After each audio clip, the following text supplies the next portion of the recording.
യഥാർത്ഥത്തിൽ ഇസ്ലാമിയർ മനസ്സിലാക്കാൻ വേണ്ടി പറയുന്നത് ഇനി ഇതിനകത്ത് ജാതി കുത്തിക്കയറ്റിയെന്ന് പറഞ്ഞിട്ട് എന്റെ തരും വരരുത്. ഇത് തിരിച്ചറിവാണ്. നിങ്ങൾ തിരിച്ചറിയാൻ വേണ്ടിയിട്ടുള്ള ഒരു സാധനമാണ് ഇവൻ മൂലമുണ്ടാകും.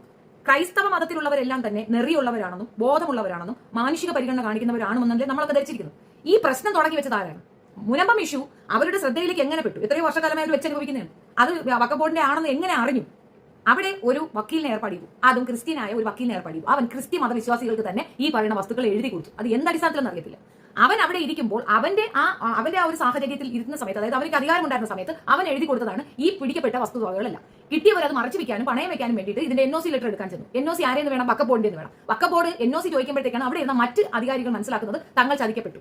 വഖഫ് ബോർഡിൽ നിന്നുള്ള വസ്തുവകകൾ ഇതുപോലുള്ള കയ്യേറ്റക്കാർക്ക് കൊടുത്തിട്ടുണ്ട്. കയ്യേറ്റം ആരാണ് നടത്തിയിരിക്കുന്നത്? പാവപ്പെട്ടവർ വിടും, അത് തിരിച്ചു കൊടുക്കണമെന്നുള്ളത് നമ്മുടെയും ഇഷ്ടമാണ്. പാവങ്ങൾക്ക് ദാനം ചെയ്യുക, ജാതി മത ഭേദമന്യേ ആവശ്യക്കാർക്ക് കൊടുക്കുന്നതിൽ ഒരു തെറ്റുമില്ല. അതും ഇസ്ലാം മുന്നോട്ട് വയ്ക്കുന്ന ധർമ്മമാണ്. അവരത് കൊടുക്കും. അവരുടെ 2% എല്ലാ മതവിശ്വാസികളും ഇസ്ലാമിയർ എല്ലാം 2% കൊടുക്കുന്നവരുമാണ്. അത് ഇന്ന മതക്കാർക്കൊന്നുമില്ല, പാവങ്ങൾക്ക് കൊടുക്കാന്നാണ്. അത് പാവങ്ങളുടെ അവകാശമാണെന്നും നിങ്ങളുടെ ഔദാര്യമല്ലെന്നും പറഞ്ഞു കൊടുത്തിരിക്കുന്ന മതവുമാണ് ഇസ്ലാം. ഞാൻ മനസ്സിലാക്കിയത് അങ്ങനെയാണ്. അപ്പോൾ ഈ പറഞ്ഞ വ്യക്തി ഇങ്ങനെ ഒളിച്ചു കടത്തിയ വസ്തുവകകൾ കൈയോടെ പിടിക്കപ്പെട്ടു. 600 ഏക്കറാണ് ഇതുപോലെ വിറ്റ് ഇരിക്കുന്നത്. ഇവൻ ഒരുത്തനാണ് ഇത് ചെയ്തത്. ഒരു ക്രിമിനൽ അതിനകത്ത് കയറി ആ ക്രിമിനൽ ചെയ്ത തെറ്റിന്റെ ആഫ്റ്റർ ആയിട്ടാണ് ഇത്രയധികം പ്രോബ്ലത്തിലേക്ക് ഇസ്ലാമിയർ വന്നത്.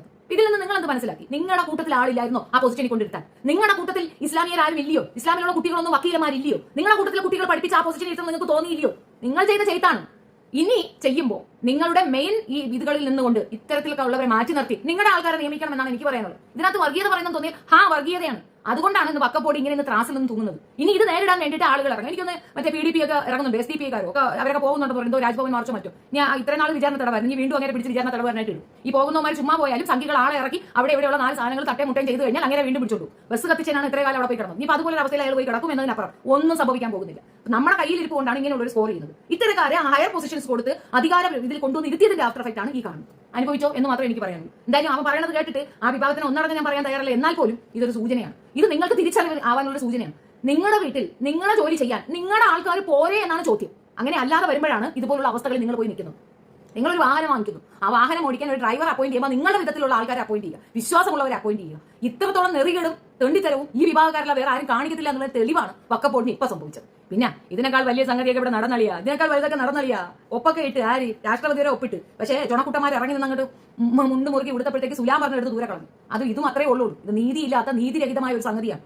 ഇതിനെ ഇവിടെയുള്ളവർ കൂട്ടുനിന്നില്ല എന്ന് പറഞ്ഞിട്ട് പാലാ ബിഷപ്പിന്റെ അവിടെ ലിംഗം കൊണ്ടുവച്ചിട്ടുള്ള ഈ ഒരു ക്രിയ, ഇങ്ങനെ പല പേക്കൂത്തുകൾ നിങ്ങൾ കാണിക്കും. അഭിമാനമുള്ളവൻ എതിർക്കും, അഭിമാനമില്ലാത്തവൻ ഭാര്യയെ ചോദിച്ചാലും കൊടുക്കും എന്ന് പറ. ഞാനേ ഇവന്റെ നാട്ടുകാരെയാണ് തല്ലേണ്ടത്. കുറെ എണ്ണം പുട്ടല്ലേ അവൻ ചോദിച്ചുള്ളതെന്ന് കൊടുത്താൽ പോരായിരുന്നോ? നിങ്ങൾക്ക് പുട്ടിന്റെ വില മനസ്സിലായോ? പുട്ട് കൊടുക്കാത്തത് കൊണ്ടാണ് ഇവ ഇതുപോലെ ഇരുന്നപ്പോൾ ചാണക വർത്താനം പറയുന്നത്. മനസ്സിലായ?